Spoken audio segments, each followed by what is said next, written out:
Growing up in Carpinteria in the 1940s and 50s, Damron fondly remembers playing near citrus packing houses where he'd see wooden boxes of lemons adorned with colorful marketing labels. Today he lives in Ventura, and the old citrus companies he remembers from his childhood are gone. Pre-printed cardboard cartons replaced the intricately designed paper labels long ago. But Damron still feels a wave of nostalgia when he thinks back to those early days. Not worried, it's business as usual in Ventura County as tariffs and trade wars loomed. A link DNA match from Ventura murders led to arrest of Golden State Killer suspecto on a recent Saturday, after hearing about a meeting of citrus label collectors and historians called the Citrus Label Society at the Agriculture Museum in Santa Paula. Damron set off to track down an old label from a Carpinteria packing house. Soon, he was happily clutching a label for the Aliso brand of lemons from the Carpinteria Mutual Citrus Association. "It's going to be mine for $5, he said, beaming from beneath his baseball cap. It's a bargain. The Citrus Label Society, an informal group with about 250 members worldwide, meets 4 to 6 times a year in various locations to buy and sell citrus labels and share information about the history of the collectibles," said president and organizer Tom Spellman. The recent event marked the 4th time the society has met in Santa Paula. California's citrus companies began using the labels on packing boxes in 1885, and continued to deploy the vibrant illustrations until 1955. Original citrus labels depicting about 10,000 different images have been preserved, Spellman said. Only about 350 labels are commonly available, the rest are generally rare, he said. Depending on the age of the label, how rare it is and the attractiveness of the design, labels can sell for a few dollars up to several thousand.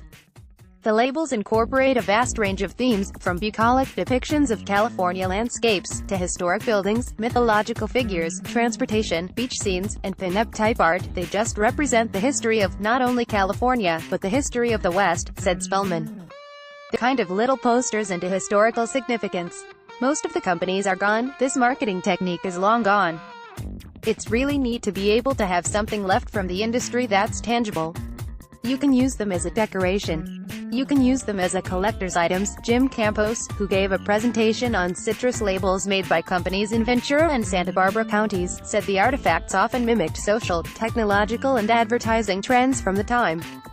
During the Great Depression, for example, the Santa Paula Orange Association put out labels featuring words of encouragement such as courage and strength. During the 1930s and 40s, graphic logos often prevailed as advertising switched its focus away from images toward brand names, he said.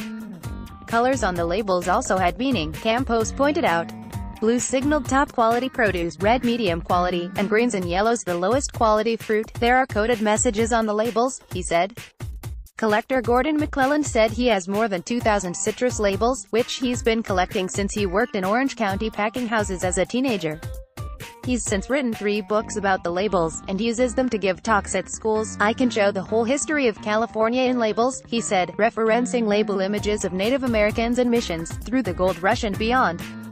Michael McDowell of Moore Park attended the event hoping to build on his collection of about 30 labels connected to the Ventura County area. It wasn't long before he'd picked up 7, that's more than a year's worth, he said. Reader share the story, https://www.vcstar.com/story/news/local/2018/04/29/collectors-squeeze-lot-history-into-afternoon-swapping-citrus-labels/542095002/